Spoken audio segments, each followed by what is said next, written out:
Bonjour à toutes et à tous. Merci d'être venus de manière si matinale écouter notre débat économique. Il y a déjà beaucoup de classes et encore beaucoup là-haut. Donc on me dit qu'il y a à peu près 400 personnes en physique. Et en plus, il y a beaucoup de monde qui nous écoute sur Internet. Donc merci d'être présent pour ce débat économique autour de la dette. Donc, je me présente, je suis Christian Chavagneux, je suis éditorialiste à alternative-économique.fr. Je ne dis plus alternative économique parce qu'on s'est aperçu, on a fait un petit calcul, on s'est aperçu que les gens qui ne lisaient que le papier ne lisaient qu'un tiers de notre production. Maintenant, on est devenu un site quotidien d'information et d'analyse économique, sociale, environnementale. Ce matin, on est là pour parler de la dette. Alors, vous vous rappelez peut-être 2007-2008, grosse crise financière, trop de dettes, crise d'endettement international. Eh bien, j'ai une mauvaise nouvelle pour vous, la dette, elle est encore plus forte aujourd'hui qu'est-ce qu'elle était en 2007-2008. Est-ce que c'est bien? Parce qu'il y a beaucoup d'épargne dans le monde, beaucoup de créanciers qui ont de l'argent à placer, et heureusement qu'ils arrivent à trouver des gens qui veulent emprunter, sinon il y aura un effet déflationniste très fort. Ou alors, est-ce qu'on est en train de se préparer la prochaine grosse crise financière tranquillement, et comme disait un ancien homme politique, on va dans le mur, et en plus on klaxonne, on est tous contents. Pour en parler, j'ai 3 experts ce matin, je suis très content d'avoir réussi à mettre sur pied cette table ronde. Donc j'ai tout là-bas Anne-Laure Delatte, qui est chargée de recherche au CNRS et qui est enseignante à l'Université Dauphine. Clara Léonard, qui est la cofondatrice et la codirectrice de l'Institut Avant-Garde. Peut-être que tu peux nous dire un mot sur qu'est-ce que c'est que l'Institut Avant-Garde ? Oui, bonjour, merci pour cette invitation.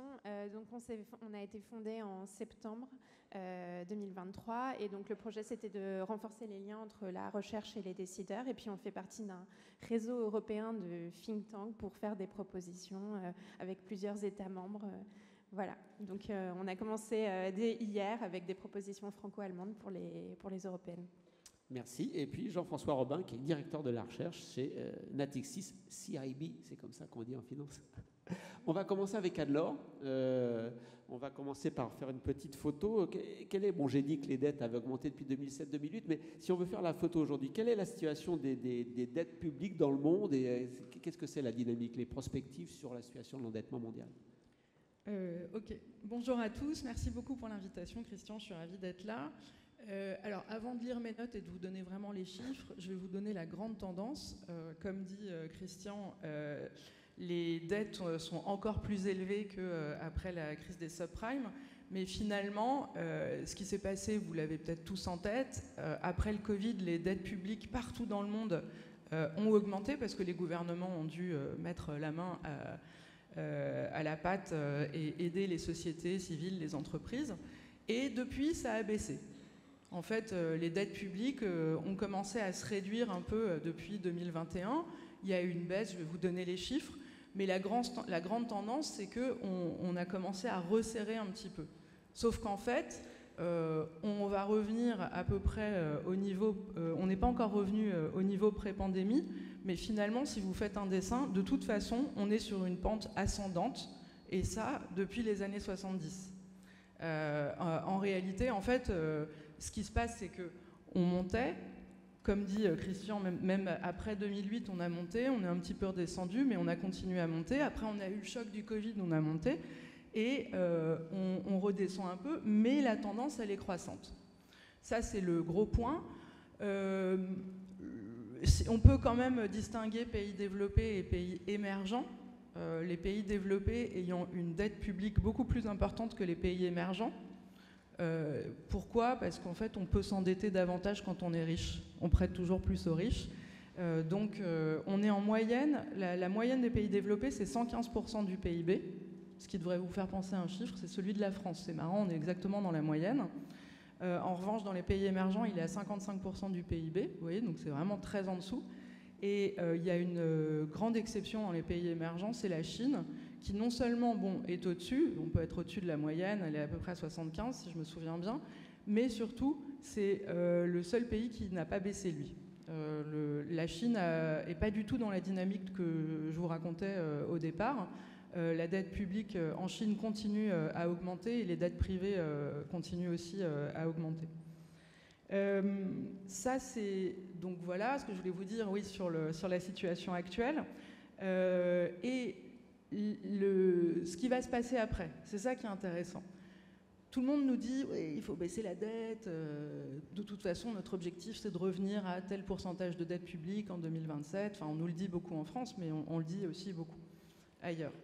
Si vous lisez les rapports du Fonds monétaire international qui sort un rapport fiscal Outlook tous les ans, donc qui donne des prospectives, en réalité on se ment beaucoup parce qu'en fait cette tendance va continuer et il y a des scénarios optimistes et pessimistes. Si tout va bien, vraiment, si on fait tous les efforts qu'il faut pour la transition écologique, la dette publique va augmenter entre 10 et 15% du PIB d'ici 2050. Donc on était à 115, on sera allé à 130% du PIB en 2050. Ça, c'est si tout va bien. Si les gouvernements mettent en place les mesures de transition, c'est-à-dire tout ce qu'il faut pour essayer d'absorber tous les chocs qu'on va subir à cause de la crise climatique. Mais le scénario pessimiste du FMI, c'est 50% d'augmentation donc c'est une augmentation de 50 points de PIB d'ici 2050. Lequel est le plus réaliste? Et ça, c'est vraiment, ça dépend du contexte politique. Mais la prospective aujourd'hui, étant donné, et c'est ma conclusion de ma première partie, en fait, on subit... En fait, on subit aujourd'hui, on est dans un contexte de crise. Il y a des gens qui appellent ça une guerre contre le climat. En tout cas, c'est comme si on rentrait en guerre. On va avoir une augmentation des dettes publiques qui sont liées vraiment à deux choses. Il va falloir se protéger et protéger les citoyens, les citoyennes, les entreprises contre les chocs qu'on va subir. Vous voyez, le Covid, ça va être ce genre de choses régulièrement. Et il va falloir mettre en place des politiques publiques qui permettent de financer la transition. Donc tout ça, ça va faire augmenter les dettes publiques. Donc, un endettement qui progresse de manière généralisée, hein, Anne-Laure l'a bien dit, donc c'est en Europe, mais c'est aussi en Chine, dans les émergents, c'est aussi aux États-Unis, où j'ai vu le chiffre du déficit budgétaire pour l'année dernière, plus de 6 points de PIB, 6,3% de points de PIB de déficit budgétaire, donc tout ça, il faut le financer. Et aux États-Unis, comme en Europe, comme dans les émergents en Chine, on finance beaucoup ça par la dette. Est-ce qu'il y a, Anne-Laure, une bonne réponse économique, entre guillemets, face à l'augmentation de ces dettes publiques? Alors, est-ce que les économistes peuvent essayer d'aider dans ce contexte-là? Oui et non. Surtout non. C'est ça mon message principal. Il y a quand même des choses qu'on sait en économie et il faut revenir dessus. D'abord, le Fonds monétaire international nous dit le report de l'action aujourd'hui, chaque année qu'on perd, nous fait perdre non seulement du temps, mais nous fait perdre énormément d'argent, entre guillemets, c'est-à-dire va augmenter la dette publique. Donc selon eux, en fait, chaque année où on reporte les efforts de transition, la tarification carbone, en fait, tous les efforts qu'on doit mettre en place, ça aboutit à une augmentation de la dette sur PIB de 0,8 à 2 points de PIB par an. D'accord? Donc en fait, au lieu de faire... c'est ça qui explique qu'on passe... dans le scénario optimiste, on est à 10-15 points, et dans le scénario pessimiste, on est à 50. En fait, le gros message, c'est qu'à chaque fois, quand on perd du temps, en fait, vous voyez, quand on vous dit... c'est nos enfants qui vont payer la dette, il faut faire des efforts aujourd'hui, des efforts budgétaires, couper les dépenses. Je vais essayer de vous expliquer que ce n'est pas exactement ce qu'il faut faire, mais c'est exactement le même argument. D'accord, si on ne fait pas là, aujourd'hui, les efforts de transition aujourd'hui, en fait, on le paiera et on va le payer très vite et beaucoup plus cher. La deuxième chose qu'on sait, ça revient à ce que je viens de vous dire là, en fait, il ne faut jamais mettre en place une politique budgétaire pro-cyclique. Vous avez peut-être déjà entendu parler de ça. C'est-à-dire que c'est une grosse erreur de gestion des dettes publiques, vraiment de gestion politique. Quand vous avez de la dette, que votre activité est en train de se restreindre, de baisser, et là vous dites il faut couper les dettes, il faut couper les dépenses publiques. Si vous faites ça, comme il y a un effet multiplicateur, en fait, comme le gouvernement, quand lui coupe les dépenses, ça a un effet encore plus important sur le cycle économique. Vous êtes en train d'aggraver la situation économique. Donc c'est un deuxième élément, c'est-à-dire que quand on a beaucoup de dettes publiques, la réponse économique, c'est surtout de ne pas surréagir et réagir en coupant les dépenses. Et le troisième élément qu'on connaît en économie, et après je vais vous dire que tout ça, voilà, on va voir ce qu'on en fait. Le troisième élément, c'est qu'il va falloir qu'on apprenne à vivre sans croissance. En fait, on rentre aujourd'hui dans une période où la croissance économique, déjà, moi je fais partie de cette génération qui a toujours entendu parler de la crise, qu'il n'y a pas beaucoup de croissance, etc. Mais on était quand même en moyenne à 2%. Là, vous voyez, je déjeunais avec un copain l'autre jour, économiste, pour bosser, et vraiment, un des trucs, c'est bon, alors comment on fait maintenant sans croissance économique? Comment est-ce qu'on lève des impôts? Comment est-ce qu'on va avoir des cotisations sociales? Comment est-ce que... On ne sait pas faire, en fait. Et c'est ça qu'il va falloir apprendre à faire, et on est en train de réfléchir à ça. Alors maintenant que je vous ai dit tout ça, il n'y a pas 36 solutions pour les dettes publiques, pour essayer de stabiliser en tout cas le ratio de dette sur PIB. En fait, il faut soit couper les dépenses, soit augmenter les recettes, soit accepter d'augmenter la dette. D'accord? Enfin, donc, en gros, l'idée de la gestion budgétaire, c'est j'augmente les recettes, donc j'augmente les impôts, je coupe les dépenses, ou alors, si je fais pas ça, j'ai ma dette qui continue à augmenter. Et là, en fait, on est au cœur d'un conflit politique. Et c'est là que les économistes n'ont plus grand-chose à dire. On peut dire des choses sur quels impôts il faudrait plus augmenter que d'autres. Vous avez des impôts qui vont avoir des incitations, qui vont créer des incitations, des désincitations à travailler, des désincitations à investir. Ceux-là, ils ne sont pas bons. Mais il y a des impôts qui n'ont pas forcément beaucoup d'effets sur l'activité. Si vous arrivez à imposer les hauts revenus, les hauts patrimoines, ça va pas retirer beaucoup d'activité dans l'économie parce que c'est de l'épargne et que c'est pas forcément ce qui va le plus générer de l'activité. Mais encore une fois, je vous donne des arguments économiques. Mon gros message ici, c'est qu'en fait, on va là, toutes les élections présidentielles, tous les débats politiques, on va vous parler de plein de choses, mais en fait, dans le fond, écoutez, ce qu'on vous dit, c'est on a un problème de ressources et qui doit payer? Dans un discours d'extrême droite, on ne va pas vous dire exactement ça. Mais dans le discours d'extrême droite derrière, on va vous dire préférence nationale parce qu'on n'a plus assez d'argent. Donc en fait, la protection sociale, c'est que pour les Français de souche. Dans un discours pro-gouvernement, pro-business d'un parti non extrême droite, juste pro-business, plutôt droite, on va vous dire il ne faut surtout pas couper l'activité des entreprises, donc je ne veux surtout pas augmenter les impôts des entreprises, je vais augmenter la TVA. Ah, TVA sociale, vous voyez ça. Dans un gouvernement plutôt social-démocrate, on va faire des espèces de compromis, on va augmenter un petit peu les impôts de tout le monde. Enfin, et donc, ce que je veux essayer de vous dire, c'est que là, on est en train de parler de dette publique, mais en fait, derrière, on parle du conflit de répartition et vraiment du débat politique qui va avoir lieu dans les 10 prochaines années.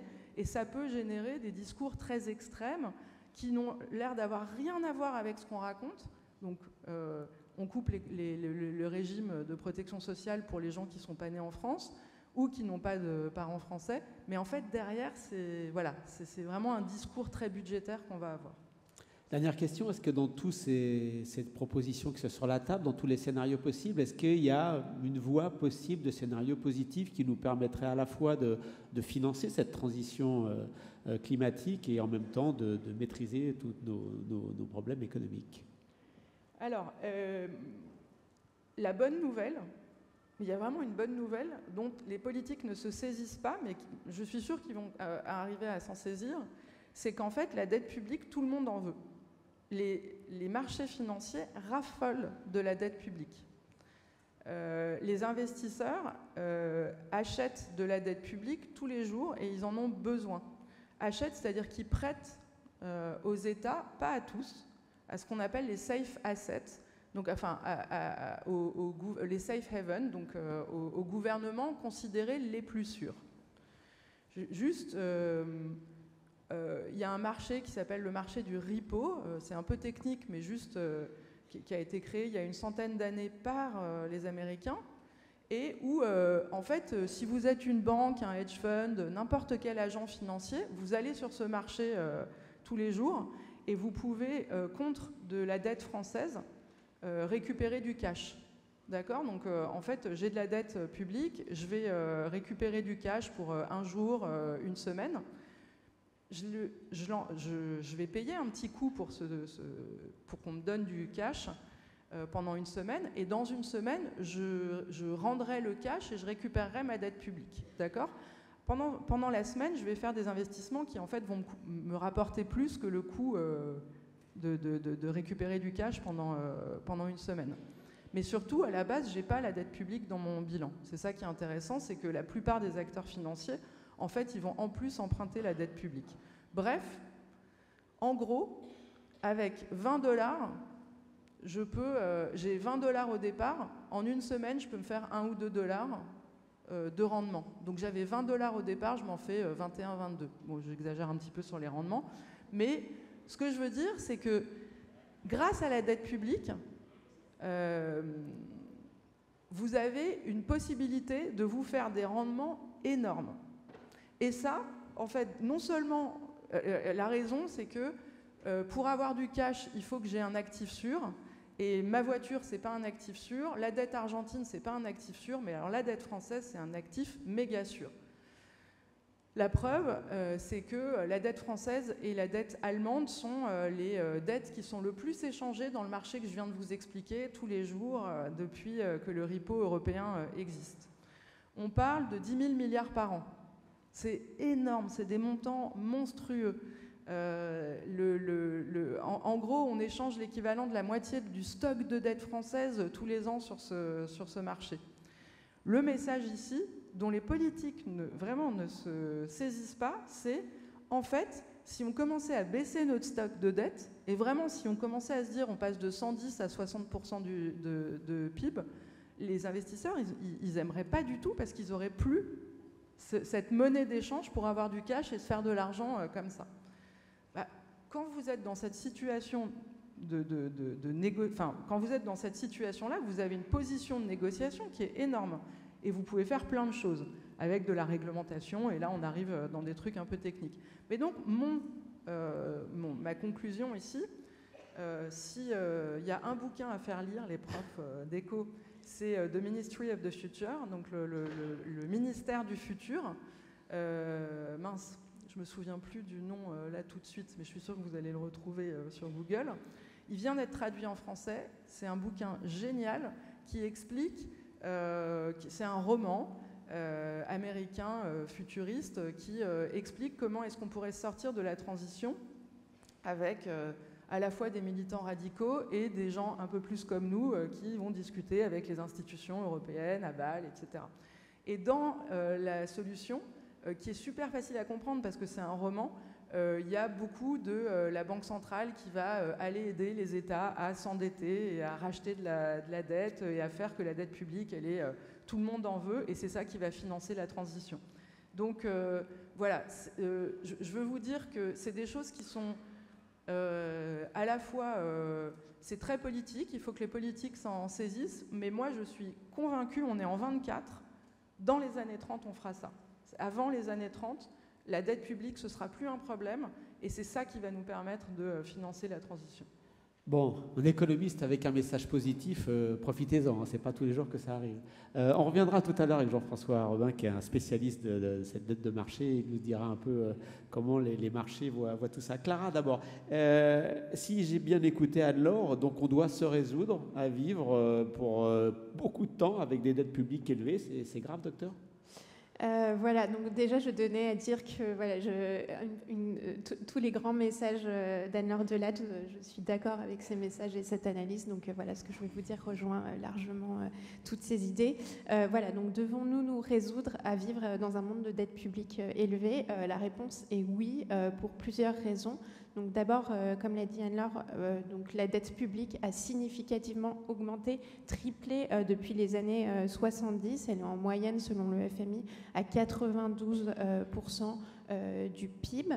Voilà. Et puis pour deux raisons, cette dette devrait rester élevée. Tout d'abord, donc, il y a un historien de l'économie que j'aime beaucoup qui s'appelle Barry Aitken-Green, qui a présenté un papier à la grande messe des banquiers centraux en 2023 qui s'appelle Jackson Hole, en expliquant voilà, comment que nous allions vivre dans un monde de dette publique élevée, parce que les facteurs traditionnels de réduction de la dette publique ne devront pas jouer dans les décennies à venir. Alors, quels sont ces facteurs? Tout d'abord, le fait d'avoir une stabilité politique et conjoncturelle qui permettrait de dégager des surplus budgétaires durables et importants. Ensuite, voilà, une grande phase d'inflation non anticipée qui permettrait de réduire la dette publique. Et puis enfin, et ça on vient de l'évoquer, on n'est pas du tout dans une phase de 30 glorieuses, de croissance soutenue. Voilà, les investissements verts sont beaucoup moins porteurs de croissance. Et ça, il faut vraiment le reconnaître quand on parle de soutenabilité de la dette. Et il y a en effet un débat à avoir sur la répartition de cette facture. Voilà, donc ça c'est le premier point. Voilà pourquoi on devrait continuer à vivre déjà dans un monde avec le niveau au moins du niveau actuel. Et puis le deuxième point, c'est vraiment le financement de la transition. Voilà, là on fait face à un mur d'investissement à effectuer. C'est vraiment l'équivalent d'une révolution industrielle, mais à marche forcée. Pour vous donner quelques chiffres, le rapport Pisani-Ferry-Mahfouz qui a chiffré justement ces investissements pour la transition, montre que l'impact sur la dette publique devrait être évalué à 25 points de PIB à horizon 2040. À l'échelle européenne, alors il y a plein d'études différentes, mais c'est entre 2 et 3% du PIB par an. Voilà, et encore, c'est une estimation qui est vraiment basse, c'est une borne basse, parce que ça ne tient pas compte de plein de choses. Ça ne tient pas compte déjà de la transition environnementale, parce que là on parle du climat, mais il y a aussi l'environnement, et surtout ça ne tient pas compte des chocs. Donc voilà, les catastrophes, les dommages, voilà, on disait plus on prend du retard, plus ces dommages vont être élevés. Pour vous donner quelques exemples, les inondations en Allemagne en 2021, c'est 40 milliards d'euros, et là on devrait, voilà, je ne veux pas tenir un discours effrayant, mais avec le réchauffement climatique, normalement, c'est une multiplication de ce genre de crise, et cette facture est très très difficile à évaluer. D'après France Assureur, la facture climatique en 2022 a atteint 10,6 milliards d'euros, un niveau jamais vu depuis 1999, et c'est pas dû à un seul aléa, voilà, un choc particulier, mais en fait à une démultiplication de chocs.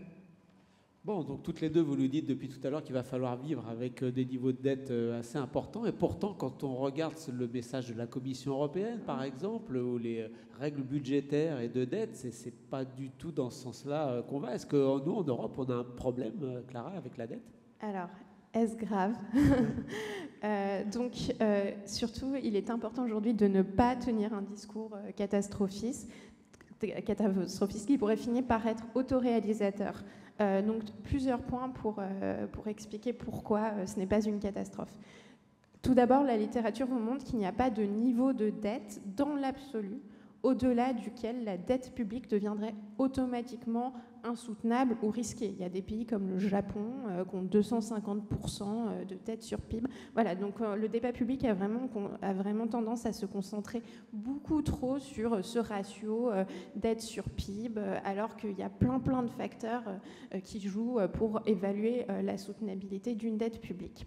Donc pour moi, ce qui est grave, ce n'est pas tant l'augmentation de la dette publique, mais l'explosion de la dette publique. Et je vais vous expliquer que ce sont deux phénomènes très très différents. Donc dans le premier cas, une augmentation de la dette publique. Donc on a la dette qui augmente, mais on arrive à se refinancer, à rouler sa dette à des taux d'intérêt raisonnables. Bon, par exemple, là, on a eu un dernier chiffre du déficit français, 5,5%, qui était décevant, mais finalement, les marchés n'ont pas vraiment réagi. Les taux à 10 ans français restent raisonnables, 2,9%. Voilà, c'est lié justement à cette logique qu'Anne-Laure vient d'expliquer d'actifs sûrs. Et vraiment, il y a une demande des marchés financiers pour ces actifs sûrs. Et puis, le traitement prudentiel de la dette souveraine. Voilà, alors c'est très différent d'une explosion de la dette. Qu'est-ce que c'est une explosion de la dette ?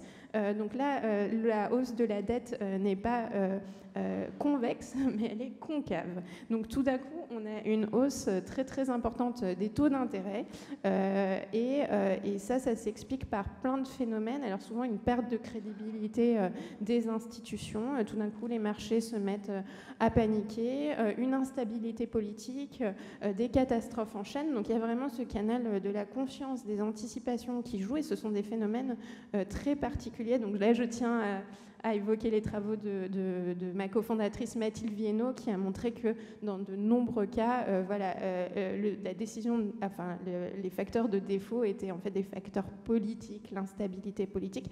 Alors dans quelle situation on pourrait avoir ce phénomène d'explosion de la dette ? Alors pour moi justement, c'est si on n'augmentait pas la dette pour financer la transition et puis pour financer une transition juste. Justement, ce retard de transition pourrait nous mener à plus de catastrophes, plus de chaos, etc. Et puis une transition mal financée, des fortes tensions sociales, une instabilité politique. Donc voilà, donc il y a des dépenses, si vous ne les faites pas, elles peuvent vous coûter très cher. Voilà, donc dernier point, la bonne nouvelle, c'est qu'on peut renforcer la soutenabilité de la dette sans la réduire, mais en agissant sur d'autres caractéristiques. On n'insiste pas assez sur les propriétés de la dette publique. Par exemple, la maturité moyenne. En France, elle est de 9 ans. Au Royaume-Uni, elle est plus élevée. À 14 ans, on peut allonger cette maturité de la dette pour la rendre plus soutenable. On peut faire en sorte qu'il y ait un pourcentage plus élevé qui soit détenu par les résidents. Par exemple, la dette japonaise est largement détenue par ses résidents. Et enfin, et ça je reviendrai là-dessus, mais le canal de la confiance est très important en communiquant sur une stratégie à long terme coordonnée de financement des besoins très importants de la transition écologique. Bon, tout ça, c'est la théorie, mais concrètement, en Europe ? Voilà, concrètement en Europe, donc est-ce que l'Europe a un rapport conflictuel avec la dette ? Alors si on compare les États-Unis, la Chine, l'Europe, les US se reposent largement sur la dette publique. Donc le plan Biden pour la transition, enfin les investissements Biden pour la transition, c'est entre 600 et 1000 milliards d'investissements. Ils sont à une dette publique de 125% du PIB. La Chine investit massivement. Alors il y a beaucoup de dettes privées, de 100% du PIB, mais ils sont premiers sur les énergies renouvelables, premier sur la voiture électrique. Et l'Europe reste très attachée à ses règles budgétaires. Aujourd'hui, elle en fait implicitement une priorité par rapport à ses objectifs de réduction d'émissions, parce qu'on a des règles budgétaires, mais on n'a pas de règles climatiques. Donc voilà, nos objectifs budgétaires, on les suit, il y a de la surveillance, il y a des amendes, des pénalités, etc. Mais ce n'est pas le cas si on passe à côté de nos objectifs de zéro émission nette en 2050. Donc les dernières négociations sur le pacte de stabilité et de croissance, donc le pacte de stabilité et de croissance, c'est les règles budgétaires qui ont été mises en place en Europe pour nous permettre de respecter ou du moins s'approcher des critères de Maastricht, 3% du déficit, 60% de dette sur PIB. Ça a été suspendu pendant le Covid parce que c'était pas du tout réaliste, pas appliqué. Il y a eu de longues négociations pour rendre ces règles plus simples, plus flexibles, pour faire en sorte que les États membres se les approprient. Mais le résultat, c'est qu'elles sont tout sauf ça. Elles restent extrêmement complexes et puis en fait, elles devraient nous mener à une grande phase d'austérité en Europe. Et puis elles ne prennent pas du tout en compte la question du financement de la transition écologique. Un peu même question que pour Anne-Laure. Est-ce qu'on peut dessiner un scénario de prospective un peu positif qui permettrait d'associer, de combiner dette publique et financement de la transition ? Voilà, alors tout d'abord, j'ai proposé une première solution qui est d'agir sur les propriétés de la dette publique pour renforcer la soutenabilité. Mais je pense que ce qui est vraiment essentiel, et c'était évoqué par Anne-Laure, c'est de mener un débat transparent et démocratique sur la stratégie de financement de transition à long terme, en faisant en sorte qu'elle ne dépende pas des cycles politiques, des aléas, etc., mais qu'elle soit ancrée soit au niveau européen, à travers un fonds européen pour le climat, soit dans des textes de loi. Donc vraiment ça, il faut qu'on arrive à se projeter à long terme et puis qu'on n'ait pas une politique où on sorte un peu des sous par-ci par-là. Voilà. Ensuite, la bonne nouvelle, c'est qu'il y a de l'épargne. Voilà. Donc en Europe, il y a une épargne importante, c'est 14% du revenu disponible. Donc ce qu'il faut faire, c'est faire en sorte que cette épargne se redirige vers les projets de transition. Donc là, il y a plein de solutions qui sont proposées par des économistes comme Eric Monet ou Jens van Cluster. Voilà, Emmanuel Macron parlait d'un taux vert et d'un taux brun. Alors l'idée, ce serait que les marchés se mettent à différencier un taux vert et un taux brun et que les projets verts se financent à un taux moins élevé que les projets bruns. Donc ça, il y a plein de propositions, notamment de la politique de la BCE qui pourrait nous permettre de changer les incitations du système financier pour qu'il finance plus la transition. Et ensuite, en fait, ce qui est vraiment essentiel, c'est d'avoir un débat sur une répartition de la facture équilibrée pour éviter que des risques systémiques ne pèsent. Alors, on a parlé des enjeux politiques, mais je pense qu'il y a aussi des enjeux économiques. Il faut faire en sorte que la facture soit répartie à la fois entre État, collectivités locales, niveau européen, mais également entre État, ménages, entreprises, secteur financier, etc. Et pour diviser cette facture, c'est un gros chèque, une grosse facture à se diviser.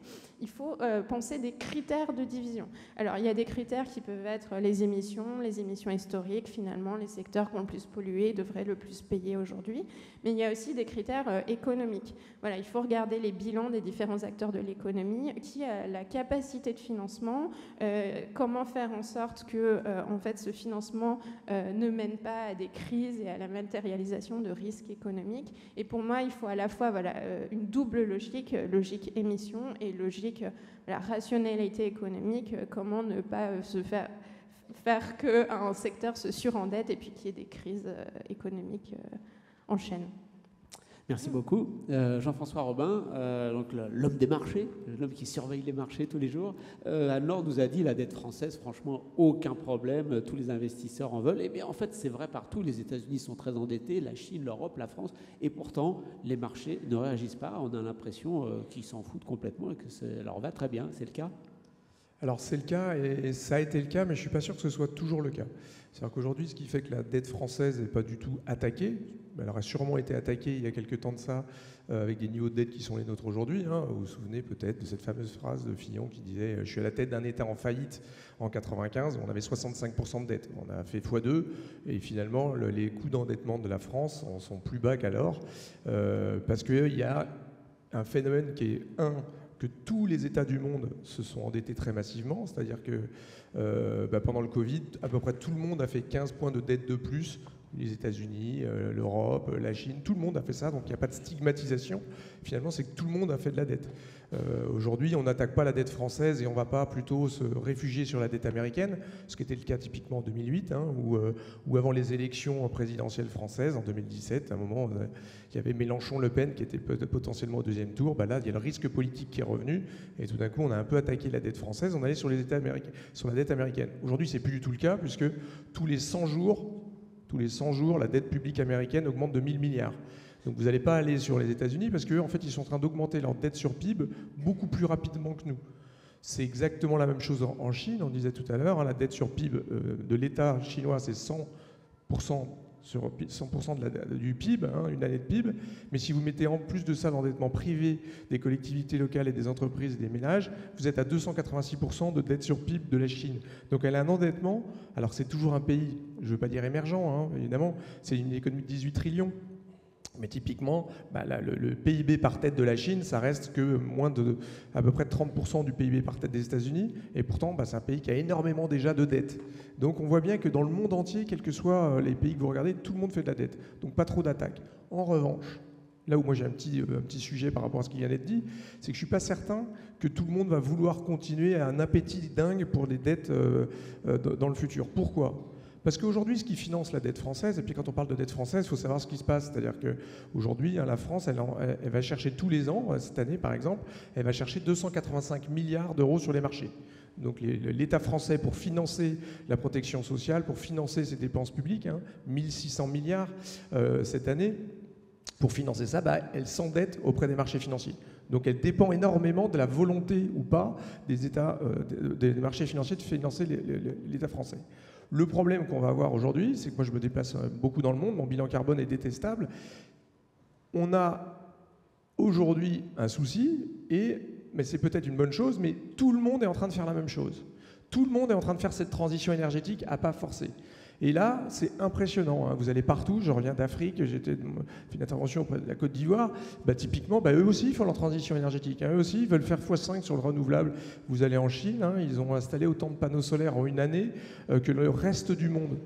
Aujourd'hui, la Chine est en train de passer à l'électrique de façon hyper impressionnante. Au Japon, vous allez au Japon, ils veulent être le leader de l'hydrogène vert. Nous aussi, on va être le leader de l'hydrogène vert.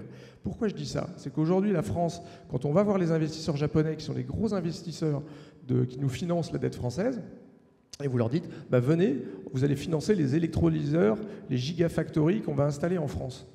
De plus en plus, l'investisseur japonais, il vous dit, oui, mais moi, je finance aussi mes électrolyseurs et ma gigafactory.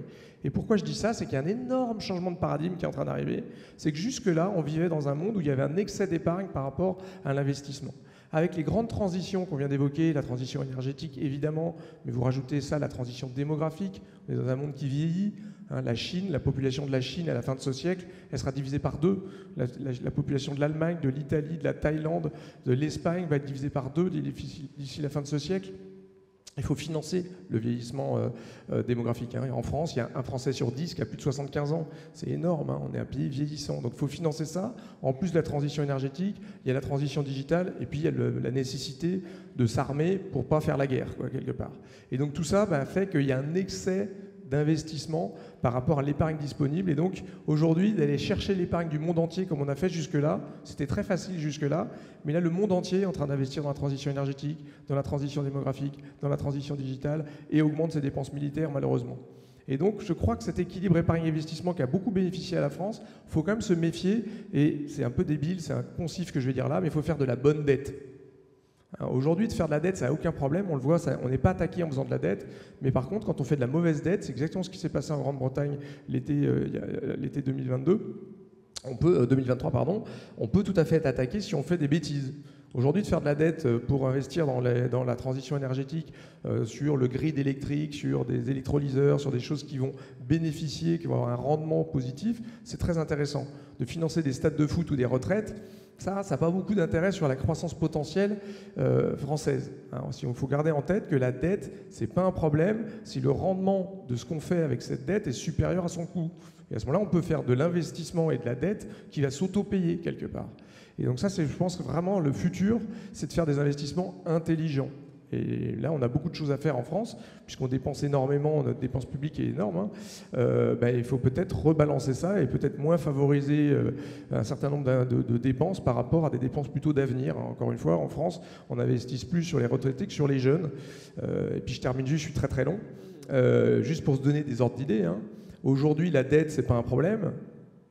Mais quand même, elle va vous coûter et va nous coûter. Elle nous coûte déjà, nous, notre génération, c'est 50 milliards d'euros par an. Donc c'est plus que le budget de l'éducation nationale.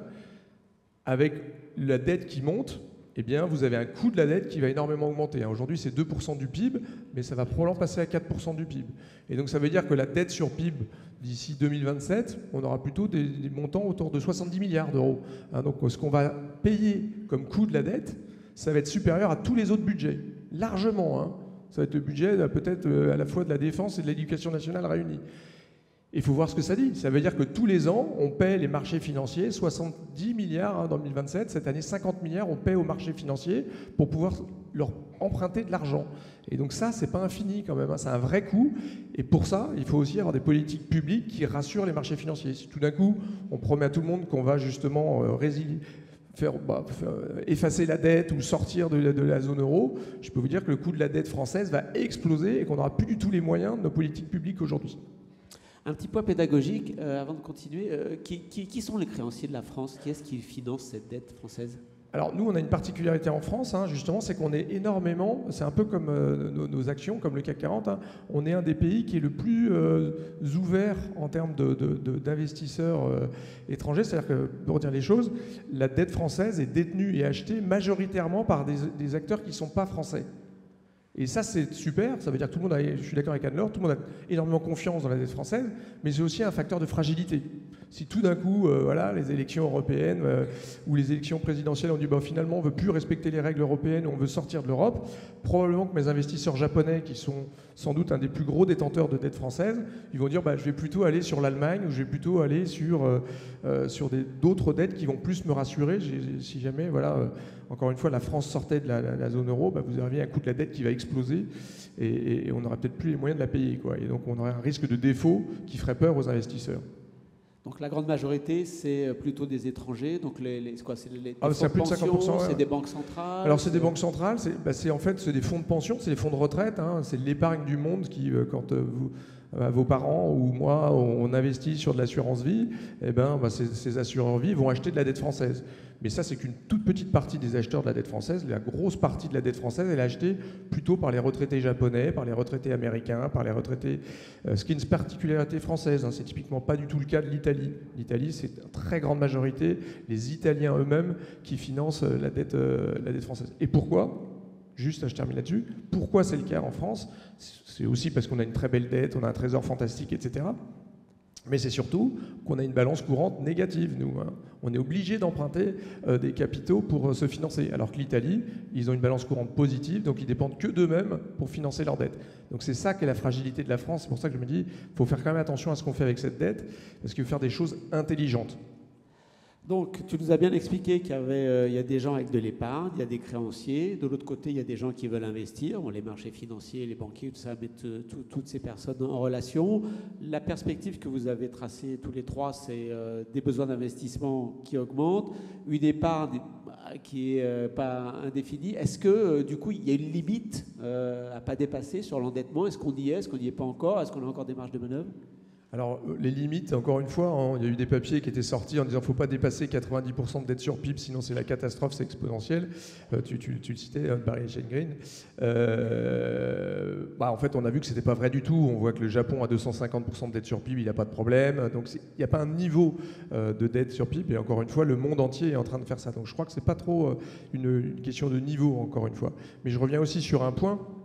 On parle beaucoup de transition énergétique et il faut évidemment le faire, c'est la priorité number one. En fait, moi là aussi j'ai un petit point de pas de désaccord, mais en fait la transition énergétique elle rapporte de l'argent aussi. C'est très rentable de faire de la transition énergétique au sens où si vous la faites pas, vous allez avoir des coûts d'événements extrêmes, tu le disais très bien, qui vont exploser, etc. Et le FMI a très bien dit les choses. Si vous ne faites pas la transition énergétique,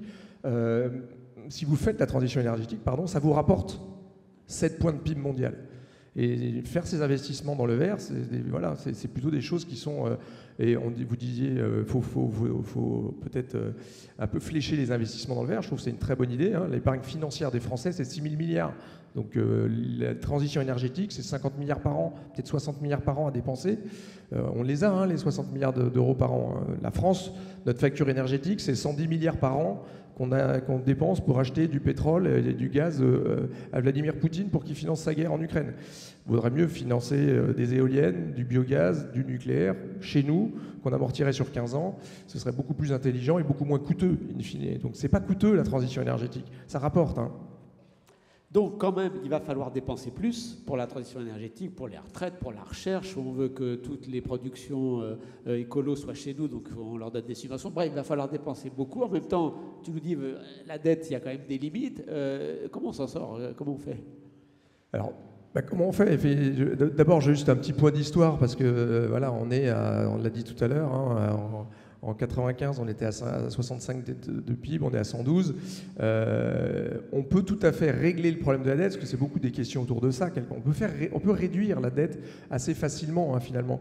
La France, en 1870, elle sort de la guerre avec 100% de dette sur PIB. Je cite la France parce qu'il y a tous les exemples qu'on connaît sur la Suède, sur les pays nordiques, sur le Canada, qui ont réussi à réduire leur dette sur PIB en faisant de la croissance en même temps. Donc on peut réduire de la dette et faire de la croissance, il n'y a pas de problème pour faire ça.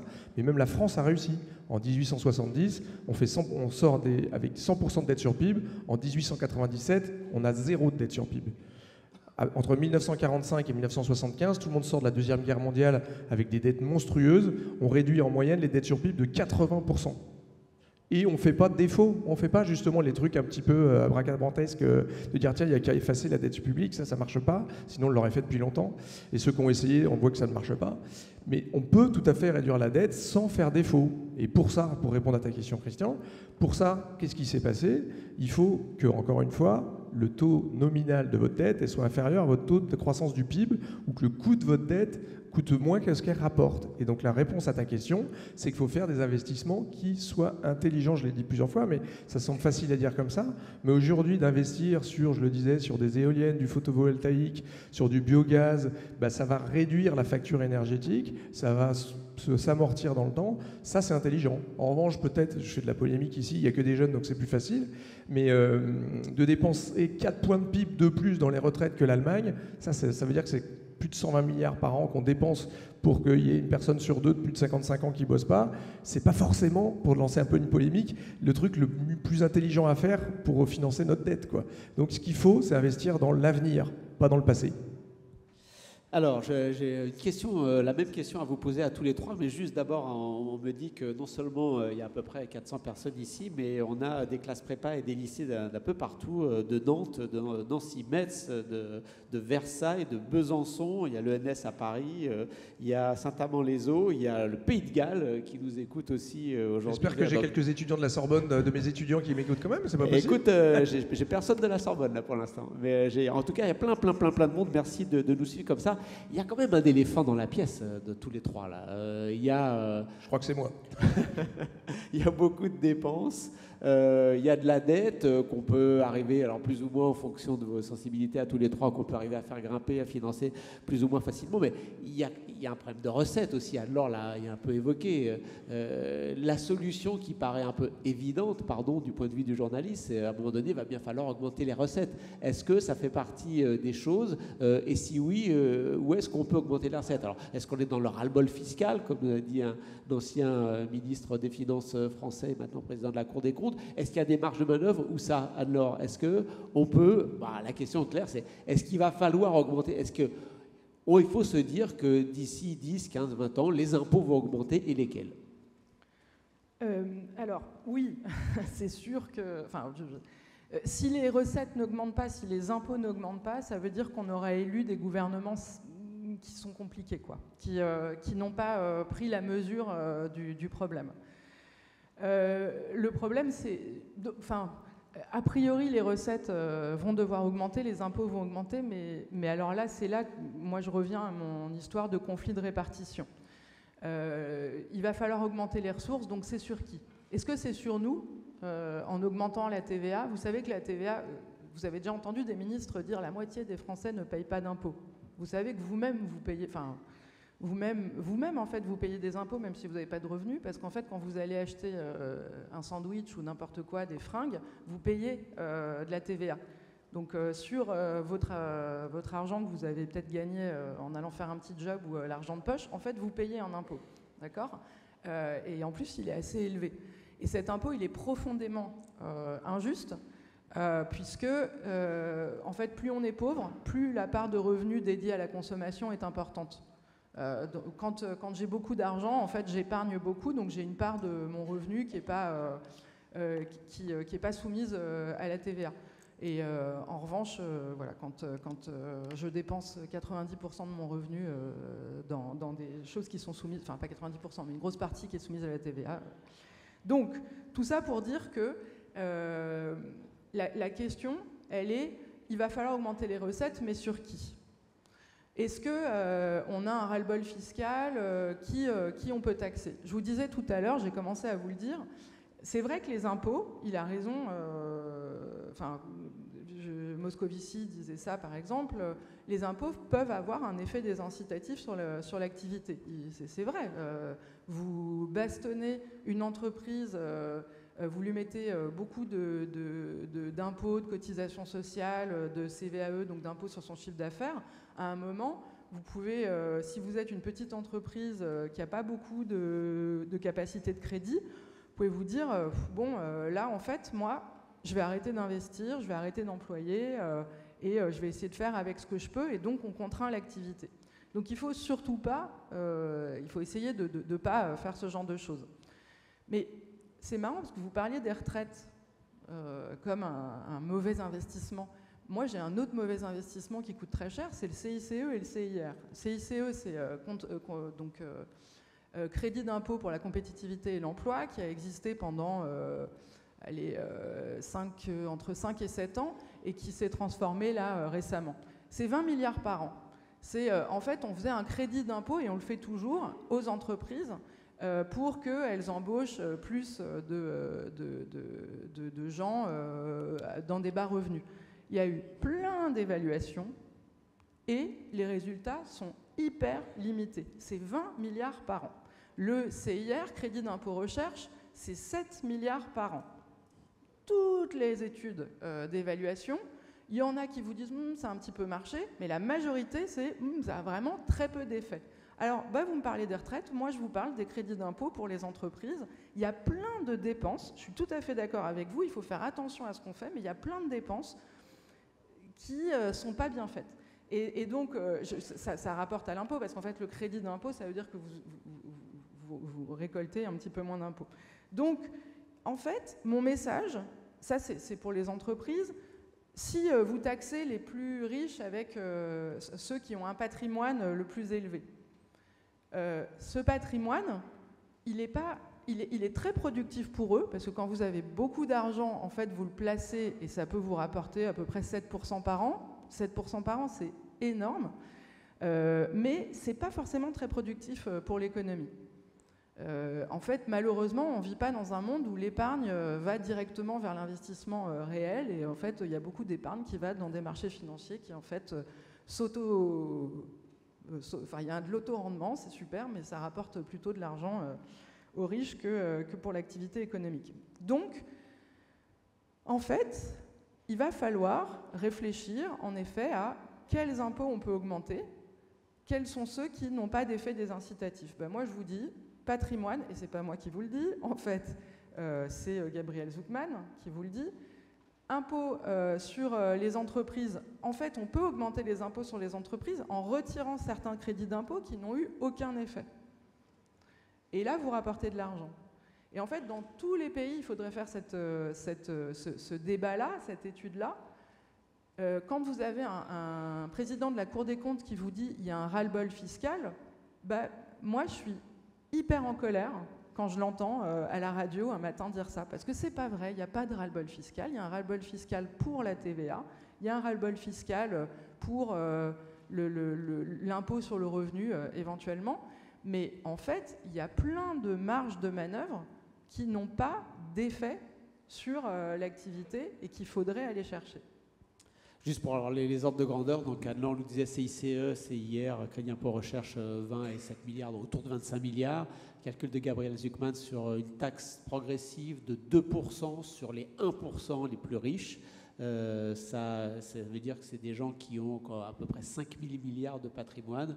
Ils considèrent qu'il y a 10-15% des gens qui vont essayer de frauder l'impôt et de ne pas le payer. À la fin, ces petits calculs, ça rapporte 55 à 60 milliards. Donc on est vraiment sur des ordres de grandeur à la hauteur de tous les enjeux dont vous avez parlé, de transition écolo, transition démographique, etc. Jean-François, je pense que tu n'as pas l'air très d'accord. Alors moi, je ne toucherai pas au crédit d'impôt recherche parce que justement, je trouve que surtout, même si c'est un filet à maille beaucoup trop large et que ça va, sans doute, il y a des effets d'aubaine et qu'il y aurait des investissements qui ont été faits, surtout, il ne faut pas toucher à ce qui favorise la recherche-développement et l'investissement dans l'avenir quelque part, et ça, c'en est un. Aujourd'hui, en France, on dépense nos dépenses de recherche-développement, c'est 2 points du PIB.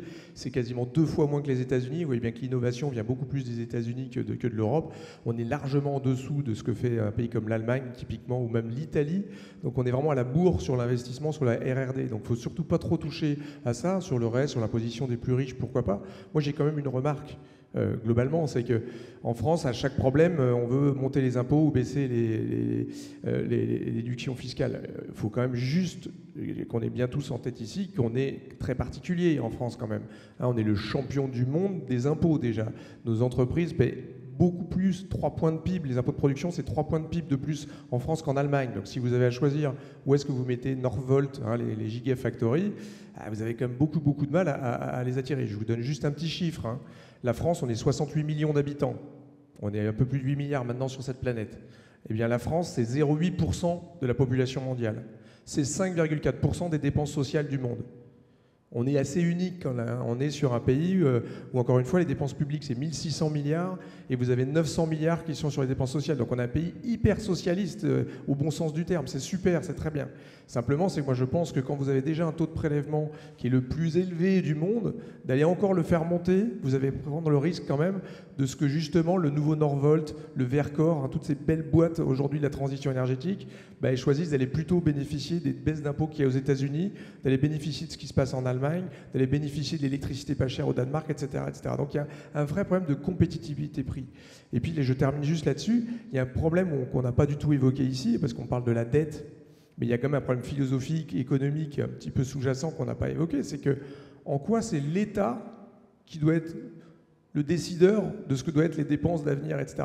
On voit bien typiquement aujourd'hui que la transition énergétique, elle se fait essentiellement en France parce qu'on a axé ça sur le nucléaire, etc. Mais tout ce qui se passe aujourd'hui dans l'écosystème, il y a des trucs de dingue et hyper positifs qui se passent aujourd'hui. J'étais hier au conseil d'administration d'une boîte qui s'appelle CVE, qui fait du photovoltaïque, du biogaz. C'est une boîte, ils étaient 15 il y a 4 ans, ils sont 550 aujourd'hui, ils dépendent de personne, ils créent de l'énergie verte, ils créent de l'emploi, en plus ils font du social dans leurs embauches, etc.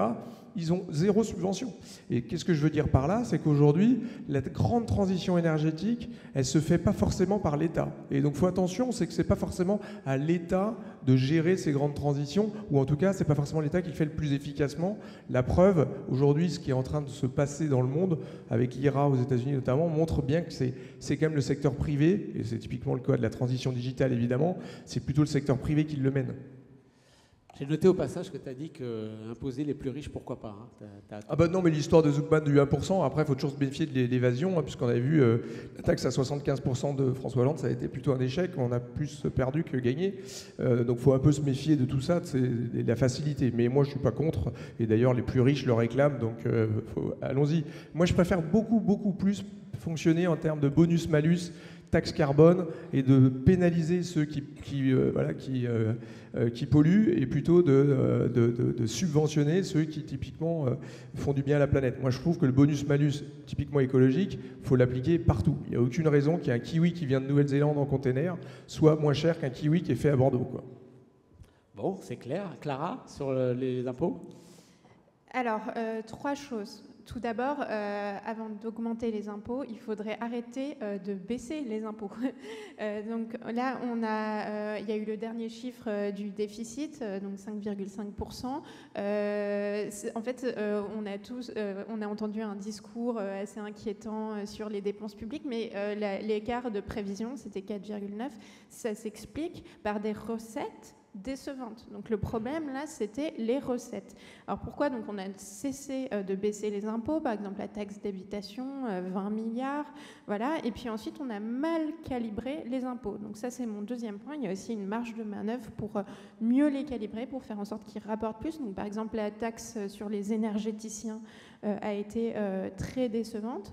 Voilà. Après, donc, on revient sur les débats sur la répartition de la facture. Pour moi, il faut vraiment qu'il y ait une solidarité intergénérationnelle. Il faut regarder à la fois où il y a de l'épargne, où il y a de l'argent et qui sont les acteurs qui ont pollué. Et donc, en effet, la question des retraités revient sur la table. Dernier point, pour moi, il faut un débat européen sur cette question, parce que la question de la transition, C'est pas simplement un débat français, c'est un débat européen, c'est même un débat mondial. Donc voilà, donc s'il y a vraiment un réchauffement climatique massif, alors on donne toujours plus de degrés, mais à l'échelle européenne, c'est plutôt plus 4, 5, etc. Donc, parce que c'est une moyenne mondiale, ça va avoir des répercussions sur tous les États membres, avec des inondations, des sécheresses, des canicules, etc. Voilà, donc c'est une question qui doit être traitée à ce niveau, et même pour avoir un pouvoir diplomatique aussi pour influer sur les politiques mondiales. Donc pour moi, il faut une solidarité entre États membres, et là aussi, encore, question de répartition. Qui doit mettre le plus dans un fonds européen pour le climat? 2 critères, ceux qui ont davantage pollué historiquement, qui ont une dette climatique, et puis ceux qui ont la marge de manœuvre budgétaire pour financer ces investissements massifs. Voilà, donc il y a des enjeux de répartition, il faut qu'il y ait une solidarité européenne. Dernier point sur le secteur privé. Alors moi je suis d'accord, il faut que le secteur privé prenne en charge une partie des investissements, etc. Mais bon, c'est sûr que le secteur privé a des exigences de rentabilité et va se diriger vers les projets qui sont rentables. Le problème, et ça on l'a vu, c'est dans le rapport Pisani-Ferry-Mahfouz, etc., il y a une grande partie de ces investissements qui ne sont pas rentables ou qui sont rentables à très long terme ou qui ont une rentabilité incertaine. Donc voilà, donc l'État a un rôle à jouer. Alors on se retrouve aussi parfois dans des logiques qu'on appelle de dérisking, où l'État va prendre les pertes pour le secteur privé. Voilà, donc il faut aussi réfléchir à une répartition de la facture. Alors je conçois qu'il y a des projets qui peuvent être intéressants, etc., mais il y a quand même un rôle de l'État à jouer, et puis de planification à long terme aussi. Parce que l'État peut avoir une vision macro que voilà, certains acteurs privés n'ont pas, mais sans minorer leur rôle. Merci beaucoup. L'heure est déjà passée, malheureusement. Merci beaucoup à tous les trois. Moi, j'ai trouvé que c'était d'excellents niveaux. C'est un sujet que je suis depuis longtemps et pourtant, j'ai appris plein de choses. Merci. On peut remercier nos 3 intervenants, intervenantes.